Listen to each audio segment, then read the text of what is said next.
Hello, welcome to Vibe. This video will show you how to navigate the board. When you first power on the board, you are met with the welcome screen, as you see here in this video. You'll notice that you can see your date and your time and a sign-in button.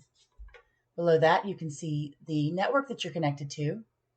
You can set up your one-click video conferencing, and you have 4 shortcut buttons that you can use.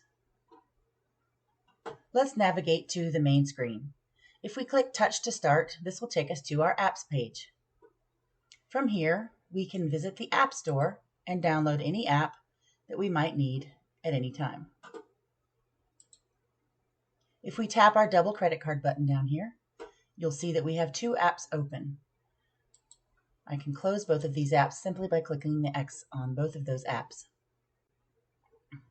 On the bottom left corner is your back button. This will move you from one application to the screen that you were on previously. In the middle, we have our 9-dot button that takes you back to this page. You have your home button, which takes you to your main home screen.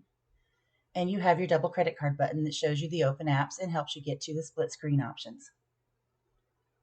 Down here, we have annotation and our date and our time and our navigation menu. If we click on this up caret, you have several options here that you can choose. You can select your Wi-Fi settings, your Bluetooth settings, any accessibility settings you might need. You can turn on and off notifications. You can use screen capture. You can set up the Vibe Smart Cam. You can change the Vibe board's theme from dark to light and vice versa. You can send help and feedback to the Vibe support team if you have trouble. And you can turn on your hotspot. You also can navigate your volume and the brightness of your screen from here.